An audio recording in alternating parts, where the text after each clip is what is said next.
Level 1. The deadline pusher. You open the document. You read the first line you wrote yesterday. You close it. The thing is due in 6 days. 6 whole days. An ocean of time. You're 19. You lean back and you feel something that isn't stress. You feel calm. That's the part that should scare you. Stress would mean part of you knows the truth. Calm means the lie already won. You don't know it yet, but you just made the most expensive trade of the week. You traded 6 days of quiet dread for 1 night of pure panic, and you told yourself it was a fair deal. It always feels fair at the start. The bill comes later, and it comes with interest. You watch a video instead, then another. There's a girl named Chloe in your class who started the same assignment you did. Right now, she's doing 30 minutes on it. Not inspired, not motivated, just doing it. Badly, a little at a time. You think she's uptight. You think you work better under pressure. You will repeat that sentence for the rest of your life, and it will never once be true. You'll do it tomorrow. The task sits there, untouched, 6 days early. Level 2. The Productive Procrastinator. You sat down to work. You really did. Then you noticed your desk was messy, so you cleaned it. Then you reorganized your files. Then you answered 3 emails that didn't matter. Then you made coffee. By the time you look up, 2 hours are gone, and the actual thing has not been touched. And here's the trick your brain pulled. You feel accomplished. You did things. They were just not the thing. This is the first upgrade. Pure laziness is easy to catch. Productive procrastination hides inside motion. You learn the first law. The hardest work to avoid is the work that looks like work. A clean desk is the most beautiful excuse ever invented, because nobody, not even you, can call it lazy. Your roommate asks if you finished. You say you're getting to it. You're always getting to it. Getting to it is a place you live, not a place you arrive. Chloe turned hers in. Not great, B-, but it exists.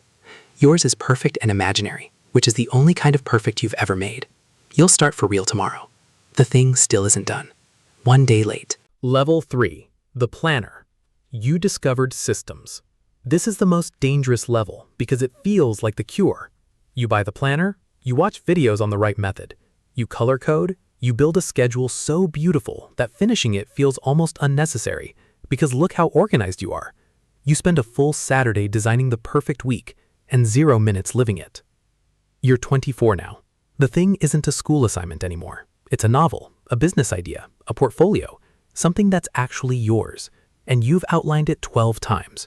You know the plan better than people who've already finished theirs. You learn the second law, and it stings. Planning is procrastination in a suit. It produces the feeling of progress with none of the risk, because a plan can't fail. Only a finished thing can fail. A friend asks how the project's going. You describe the plan with real excitement. He nods slowly. He's heard the plan before. He's learned not to ask about the project, only the plan, because the plan always has good news, and the project never moves. Chloe shipped a small, ugly version of her thing into the world. People are using it. It's flawed. Flaws are what finished things have. You'll launch when it's ready. It will never be ready. The thing still isn't done. 2 years late. Level 4. The Avoider. The stakes changed. It's not a task anymore. It's your life. There's a job you should apply for, a conversation you should have, a doctor you should see, a person you should call before it's too late to call them. And you don't. You feel the weight of it every single day, a low hum behind everything, and you handle it by not handling it. You learn the third law, the one nobody tells you. Procrastination was never about being lazy. It's the most sophisticated form of self-protection you own. You're not avoiding the work, you're avoiding the verdict. As long as you don't try, you can't find out you weren't good enough. The unopened application can't reject you. The unwritten book can't be bad. Tomorrow is the safest place in the world. Nothing ever fails there. Your partner says it on an ordinary night. Quiet, no fight. You keep talking about that thing you want. You never do it. What are you scared of? You don't have an answer. The answer is everything. You change the subject. You're good at changing the subject. You've been changing it for years.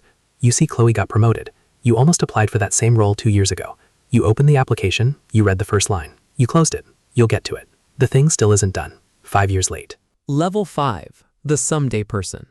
Now it's gotten quiet. The dreams didn't die loud.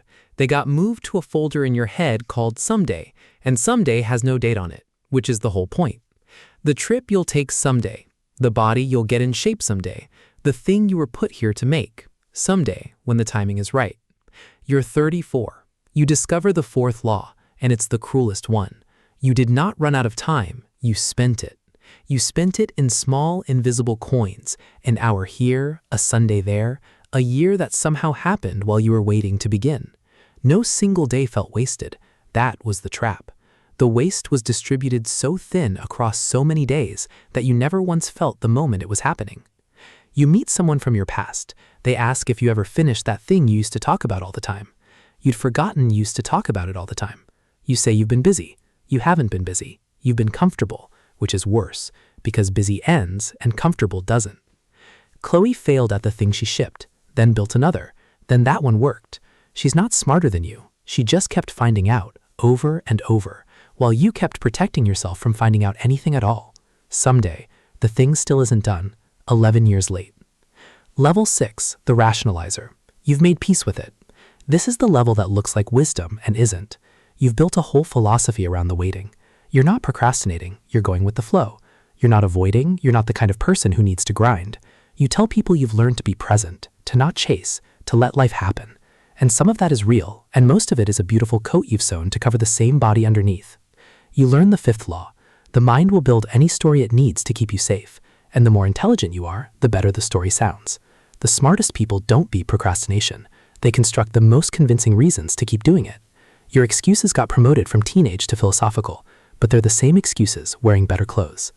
Late at night, when the philosophy gets quiet, you feel it, the hum, the thing you never made. It's still in there. It never left. It just waits, the way it always waited, patient as a debt. Chloe's not famous. She's not rich beyond reason. She just has the one thing you don't, a life she actually built instead of one she kept describing. You'll begin again soon. You mean it less every time. The thing still isn't done, 19 years late. Level 7, the reckoner. You're 58. The bill arrives the way these things always arrive, quietly, on an ordinary afternoon, when there's nothing left to distract you from it. You're cleaning out a drawer, and you find the first outline. The handwriting is younger. The idea is still good. That's the part that takes the air out of you.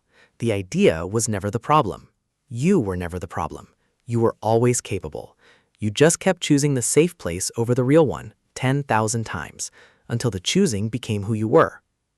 You learn the last law, and you learn it too late to use it. There was never going to be a perfect time. The conditions you were waiting for were never coming. The fear you were avoiding was smaller than the regret you traded it for. You spent your whole life protecting yourself from failing at the thing, and in doing so, you guaranteed the one outcome you feared most. It never existed at all. You run into Chloe. She's tired. She's lived a full, scarred, finished kind of life. She made things. Some were bad. It doesn't matter now. She asks, kindly, with no cruelty in it, "Did you ever write it?" You say no. Not yet. She hears the not yet. She knows what it means. You both do. A young person you know is stuck. Nervous energy. Says they've got this idea, this thing they want to make, but the timing isn't right. They'll start soon. They work better under pressure. You've heard this before. You said it before, in a younger voice, in a drawer somewhere. You think about telling them everything, that the calm they feel is the enemy, that tomorrow is where dreams go to be safe and to die safe, that the verdict they're afraid of is gentler than the silence they're choosing. You don't say all of it. They'll learn it or they won't. You didn't. You tell them the only thing that was ever true. Start it badly, today. The bad version is the only version that ever becomes real. They nod. They say they will. Tomorrow. Somewhere right now, someone is opening a document. They read the first line. They close it. The thing is due in 6 days. An ocean of time. They feel calm. They don't know yet what the calm costs. They'll learn. They always do. The thing still isn't done.